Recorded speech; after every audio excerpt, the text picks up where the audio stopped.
Awaken to the truth. Life is a battlefield, and every day is a new battle, whether it's in business, relationships, or personal development. As with any war, the key to victory lies in your ability to outmaneuver and outthink your opponent. After all, we must all compete in this world, and if you pretend to be too morally upright for competition, another man will simply take away your goals and dreams. In fact, there is always someone out there who would be happy to steal your future wife or your income, and he might even be waiting for you to drop your guard, so you must always be ready and never become complacent. One of the best books ever written about winning life's battles is The Art of War. Its lessons apply not only to soldiers fighting on actual battlefields, but to anyone wishing to succeed in their endeavors, so pay attention because I'll give you an advantage in every circumstance. Lesson 1. Know your enemy and know yourself. Sun Tzu emphasized the significance of understanding both your opponents and your own strengths and limitations when he remarked, "Know your enemy and know yourself." The majority of people are constantly losing because they do not understand either themselves or their opponent. In reality, if you do not know yourself, you are just a product of your environment. On the other hand, if you do know yourself but not your opponent, you will lose just as often as you win because the outcome is unpredictable. Therefore, you should learn to understand both the enemy and yourself, identify what it is that you want, and be honest with yourself about your limitations. What are your areas of weakness and growth? By being aware of your own constraints, you may devise plans to go around them and make the most of your abilities. Now that you know your enemy's primary goal, you need to be able to understand him better than he knows himself. What characteristics does he have? His prejudices and habits examine everything that irritates him and his behavior when he is upset. One of the best ways to beat an opponent is to exploit their weakness. As Sun Tzu famously stated, in war, the way is to avoid what is strong and strike what is weak. Look for patterns that he himself is unaware of. You won't be able to recognize his strengths and weaknesses until you have learned as much as you can about him. With strategy and accuracy, pay attention to the attack. War is not about how much destruction you can cause. Rather, it's about eliminating your opponent as quickly and effectively as you can using tactical strategy. Every battle is won long before it is fought because the general who wins makes many calculations in his temple before the battle is fought, while the general who loses makes few. You should also always weigh the risks of your actions and determine whether they outweigh the benefits of your actions. Finally, you should always be strategic and exact in your movements, but you should never ignore the enemy's plan of action because, in war, attacking the enemy's strategy is of utmost importance. Lesson 3. Adjust your plans and strategies. Since circumstances can change, there is no such thing as a perfect plan. As a result, you should avoid becoming biased or stuck on a particular plan or strategy. Instead, you should modify your strategy to fit the unique circumstances you face in order to increase your chances of success.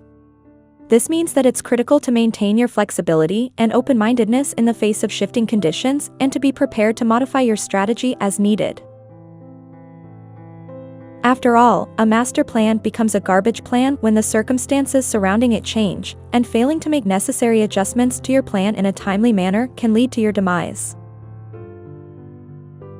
Lesson 4. Avert straight confrontation. Sometimes it's better to win without fighting because it prevents conflict from occurring. This does not make you weak or afraid. Even the strongest animal would avoid a battle that isn't worth fighting. There are many reasons why you want to avoid direct conflict. For example, when your opponent is taking his time or recovering, you must attack him mercilessly.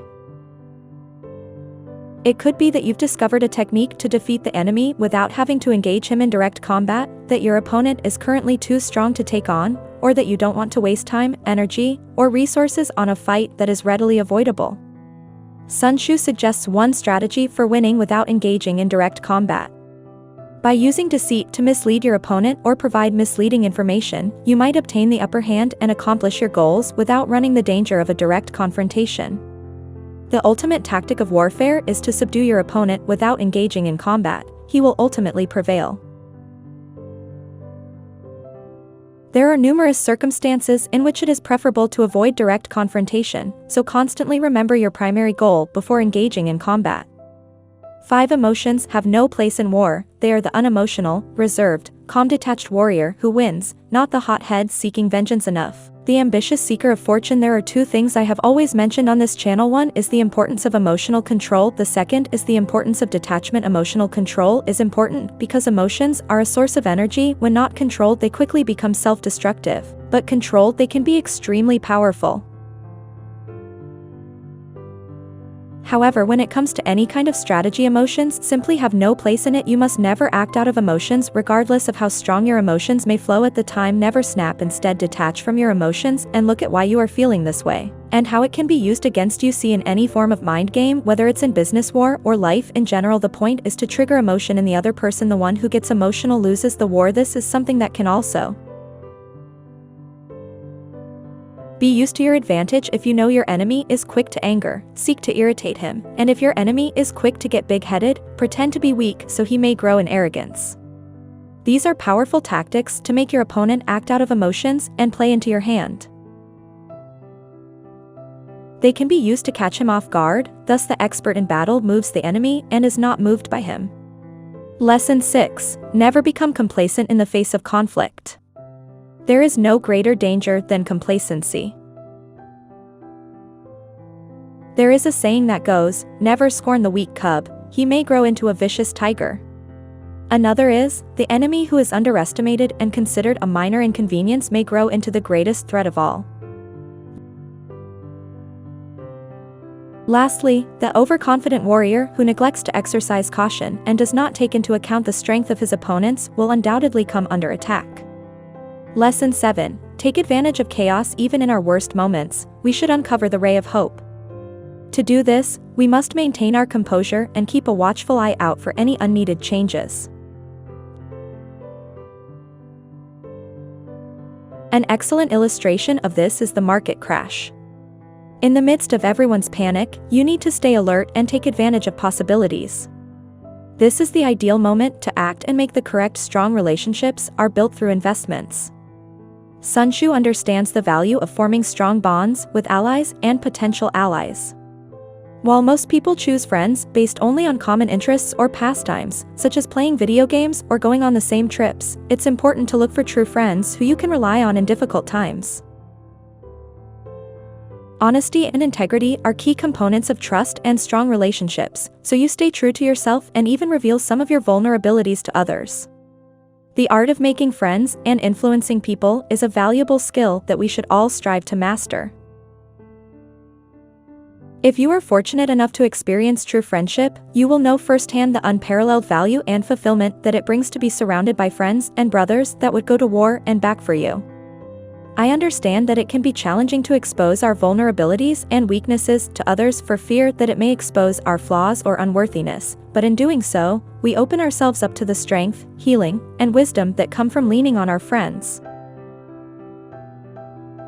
Finally, real friends are like precious investments that eventually lose all of their value. We may begin to take for granted the time and effort that our friends put into our relationships, not realizing how important they are. It is important to recognize the value of our friendships and express gratitude to those in our lives who help and inspire us. By the way, if you want to advance in life, don't forget to show some love by clicking the like and subscribe buttons. Until next time.